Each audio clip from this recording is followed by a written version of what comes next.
আচ্ছা লক্ষ্যহীনভাৱে আচলতে কোনো উদ্দেশ্য নাই লক্ষ্য নাই এনেই ওলালোঁ বেলেগ এটা কামত যোৱা কথা আছিল কিন্তু এতিয়ালৈকে কামটোত যোৱা হ'ব নহ'ব কোনো ধৰণৰ কনফাৰ্ম হোৱা নাই গতিকে ওলালোঁ দুইটাই বহুত দিনৰ মূৰত চাওঁ ক'লৈকে পাৰোঁ কোনপিনে যাওঁ দেখুৱাই থাকিম চাই থাকিব আচলতে যাবলগীয়া কাম আছিল গুৱাহাটীত তো এতিয়ালৈকে খবৰ আহি পোৱা নাই তো আধালৈকে ওলাই গৈ আছোঁ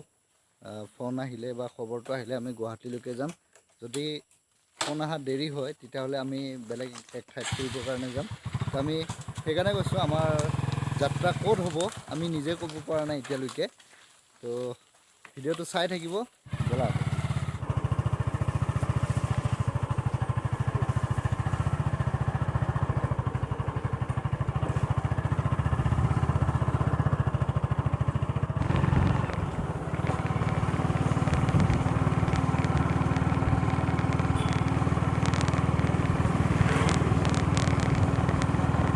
মিছামাৰী আহি পাইছোঁ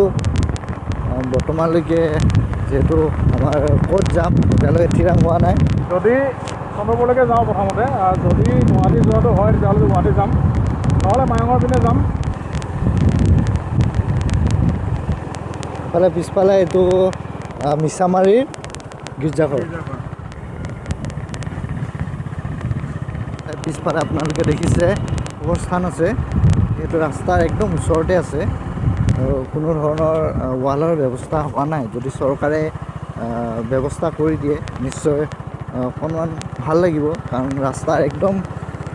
10-12 ফুট কাষতেই তেখেতসকলৰ কবৰস্থানখন আছে গুৱাহাটীত যিমানকেইখন কবৰস্থান আছে বা শ্মশান আছে সকলোতে বাউণ্ডেৰী ৱালৰ ব্যৱস্থা আছে আৰু এটা মানে যিমান যি হ'লেও শ্মশান বুলি ক'লে মানুহৰ মনৰ এটা বেলেগ ধাৰণা আহে গতিকে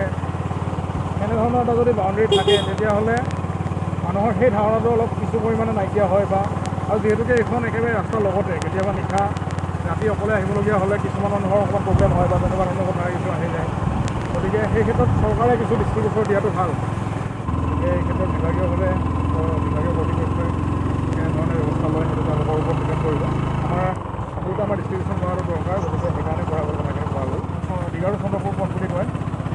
নাৰেংগীৰ পৰা আপোনাৰ সোণাপুৰলৈকে যোৱা এটা বিকল্প পথ এই পথটো কিন্তু অতি পথৈবচ অৱস্থা পথটো গতিকে আপোনালোকে দেখিছে যথেষ্ট বেয়া ৰাস্তাটো এই ক্ষেত্ৰতো বিভাগীয় কৰ্তৃপক্ষই দৃষ্টিগোচৰ কৰাটো দৰকাৰ তেওঁলোকে এই বিষয়টো মনকাণ দিয়া দৰকাৰ আমাৰ বিভাগীয় আমাৰ যি MLA আছে তেখেতলৈ আমাৰ অনুৰোধ থাকিব যে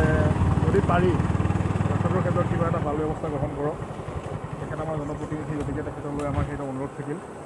আমি আগবাঢ়ি আছোঁ এতিয়া চন্দ্ৰপুৰ অভিমুখে চন্দ্ৰপুৰ পাবলৈ আৰু বেছি সময় নাই চন্দ্ৰপুৰ পাই পেলাই ডিচাইড কৰিম ক'লৈকে যাম হয় মায়ং যাম নহয় গুৱাহাটী যাম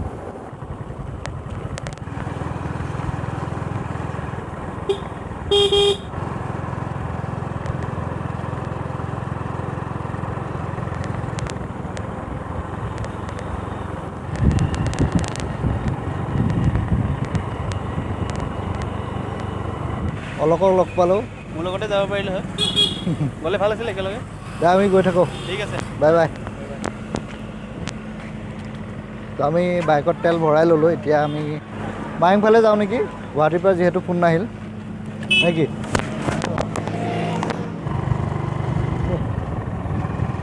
MTC আহি পালোঁ চন্দ্ৰপুৰৰ যিটো সূতাকল আছিল সেই কাৰখানাটোৰ ওচৰত আহি পাইছোঁ এইটো আচলতে এটা সময়ত অসমৰ স্থায়ী ৰাজধানী চন্দ্ৰপুৰত পৰা এটা কথা চলিছিল আৰু অসমৰ তেতিয়াৰ প্ৰধানমন্ত্ৰী ইন্দিৰা গান্ধী ডাঙৰীয়ানীয়ে ইয়াতে আধাৰশিলা স্থাপন কৰিছিল আৰু তাৰপিছত সেয়া হৈ নুঠিলগৈ তাৰপিছত চন্দ্ৰপুৰক উদ্যোগ নগৰী হিচাপে গঢ় দিয়া হৈছিল 2006 চনৰ পৰা সম্পূৰ্ণৰূপে বন্ধ হৈ পৰে এই সূতাকলটো আৰু বিভিন্ন স্থানৰ বিভিন্ন ব্যক্তিৰ জীৱন জীৱিকাৰ প্ৰতি ভাবুকি আহিছিলে সেই সময়ত যথেষ্ট মানুহৰ অসুবিধা হৈছে বৰ্তমানেও যথেষ্ট অসুবিধাৰ সন্মুখীন হৈ আছে সেইসকল ব্যক্তি চৰকাৰে অলপমান নতুন নতুন উদ্যোগ স্থাপনৰ ব্যৱস্থা গ্ৰহণ কৰে কিন্তু এই পুৰণা উদ্যোগসমূহকো যদি পুনৰুজ্জীৱিত কৰিব পাৰি এই ক্ষেত্ৰত কিছু আগভাগ ল'লে চৰকাৰে সদিচ্ছা প্ৰকাশ কৰিলে ভাল হয় আমি আহি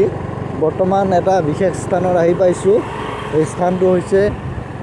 কাজলী চকী। আমি আহি উপস্থিত হৈছোঁ এতিয়া গোবৰ্ধন ব্ৰিজত, এখন গোবৰ্ধন দলং যিখন কলং নদীৰ ওপৰত আছে। ইয়াৰ পৰা কিছু দূৰত কলং নদী আৰু দিগাৰ নদীৰ মিলন হৈছে। ইয়াৰ পৰা প্ৰায় 150-200 মিটাৰ আঁতৰত কলং নদী আৰু দিগাৰ নদীৰ মিলন হৈছে। আৰু এইপিনে চালে আপোনালোকে দেখিব প্ৰায় সিমানমান দূৰতে কলং নদী গৈ ব্ৰহ্মপুত্ৰত পৰিছে। গতিকে এইখিনিক ত্ৰিবেণী সংগম বুলি আচলতে ক'ব পাৰি, কাৰণ ইয়াৰ তিনিখন নদী প্ৰায় ওচৰা ওচৰিকৈ মিলন হৈছে আৰু ইয়াৰ পৰাই কলং নদী শেষ হৈ ব্ৰহ্মপুত্ৰত পৰি ব্ৰহ্মপুত্ৰ হৈ এইপিনে বৈ গৈছে। গতিকে অতি গুৰুত্বপূৰ্ণ স্থান এইখিনি। আৰু কাজলী চকী আৰু কিছু আগত এই ওচৰতে কাজলী চকী, আহোম যুগৰ এক ঐতিহাসিক স্থান। কাজলী চকীৰ ৰণ সকলোৱে জানে। এতিয়াও কাজলী চকীত আহোম যুগৰ কিছু সা সৰঞ্জাম পোৱা গৈছে। আমি পিছত কেতিয়াবা পাৰিলে আপোনালোকক দেখুৱাম এই বিষয়ে। তো এতিয়া গৈ থাকোঁ পবিতৰা অভিমুখে, মায়ং অভিমুখে। আচলতে